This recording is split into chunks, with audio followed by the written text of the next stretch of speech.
l'inaugurazione del listone. Ma il listone non è completo, No. nel senso che una parte già a dicembre era terminata, l'altra parte, cioè quella che va fino all'alzabandiera che qui vediamo, Sì.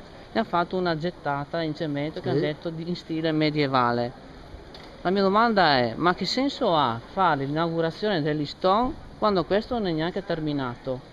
Anche da parte mia non trovo che abbia un senso inaugurare il listone, proprio perché non è terminata neanche la seconda parte, quindi anche domani che ha gettato in cemento, al di là che sia in stile medievale e altro, quella lì terminata la giornata della terra dei dogi, verrà appunto tolto tutto il cemento perché è stato fatto una gettata con poco cemento, Sì, provvisoria. proprio perché è provvisoria, e quindi si inizierà già dalla prossima settimana i lavori per il listone, quindi inaugurare il listone quando che non è terminato. È un po' una forzatura, diciamo. Direi di sì, insomma, cose che non condivido, ecco. E invece volevo chiederti, condividi vedevo oggi sui giornali qui, sia sul Gazzettino, sulla Nuova Venezia, l'iniziativa che stanno portando avanti alcuni commercianti ed esercenti pubblici di protestare domani attraverso l'oscuramento delle loro vetrine, mettendo anche sempre nelle loro vetrine degli avvisi un po' sarcastici sul fatto che viene ringraziata l'amministrazione comunale per aver introdotto la ZTL, che avrebbe avuto effetti nefasti. Tu sei favorevole a questa protesta, che potrebbe sfociare anche in quando il sindaco appunto terrà il suo discorso qui in piazza, in proteste anche sonore e vibranti? Che ci saranno delle proteste, come definisce lei, sonore e vibranti, penso di no.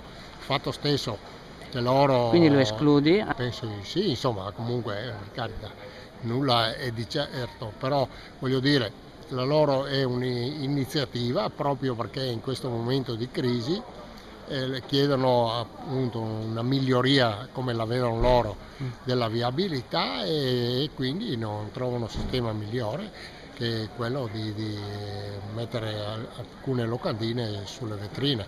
Però io dico, come lei ben sa, io proprio nella giornata di ieri ho presentato questa ennesima interrogazione, con la quale io chiedo sempre l'apertura di San Giovanni che risolve tutti i problemi, non solo i problemi dei commercianti, ma bensì di tutti i problemi dei residenti e soprattutto i problemi dei residenti di via Spalti.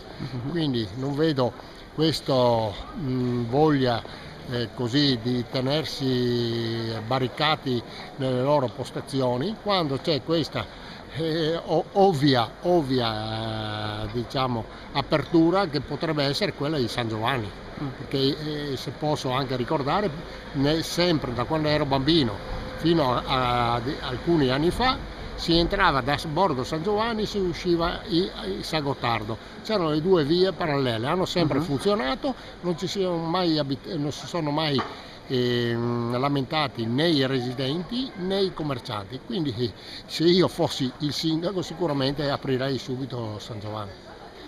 Una cosa, qualcuno ha proposto di limitare la ZTL fino al Duomo e di far andare giù il traffico per via Pio X. Questo trovo ancora la più grande stupidata che potrebbe venire fuori, perché sempre fare la ZTL per tratti è ancora peggio, o si fa o non si fa le cose. Quella lì di via Pio X non riesco a capire che interesse abbia chi avesse un interesse in tutto ciò. Quindi assolutamente boccio nel modo più categorico questa proposta.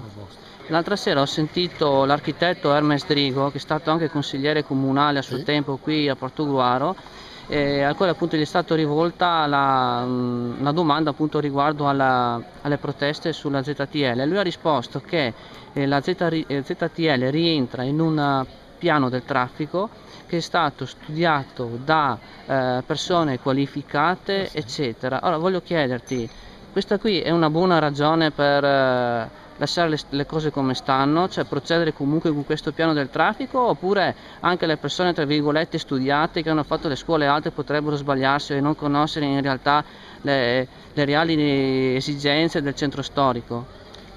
Qua la maggioranza oggi di fatto vede prima quello che era il piano del traffico fatto a suo tempo, che prevedeva gradatamente arrivare addirittura a una chiusura totale del centro storico.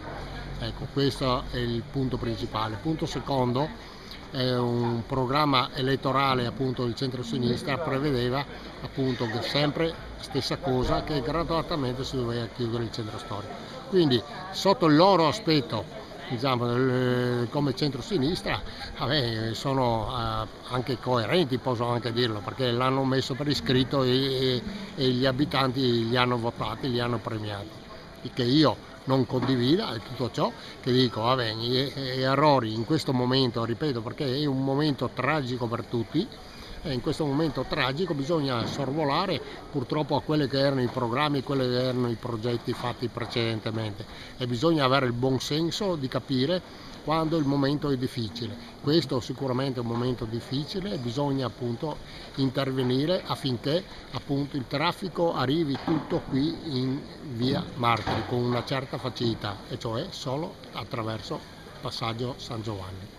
Quindi tu saresti d'accordo eventualmente con l'ipotesi che ha fatto il consigliere Cristian Moro di riparlare della ZTL solamente quando sarà ultimato il parcheggio sotterraneo in via Pio X?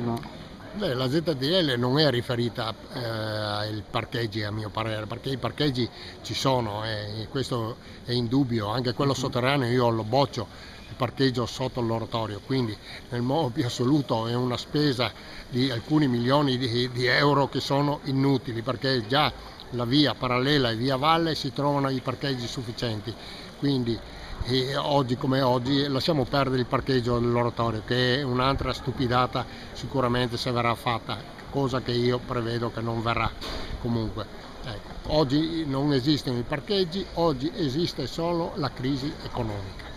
Quindi bisogna fare di tutto per cercare che questi effetti negativi non si ripercuotano sulle attività commerciali del centro storico, in sostanza. Senza dubbio, bisogna portare la gente qui in centro storico, in via Martiri, probabilmente anche se verranno qui in via Martiri magari più del caffè non riusciranno a prendere, perché nessuno ha soldi in tasca, questa è una cosa vera, però almeno li abbiamo qua in piazza e chissà che qualcosa si smuova avendo almeno le persone. Ecco, però dico, oggi è la crisi purtroppo che tocca.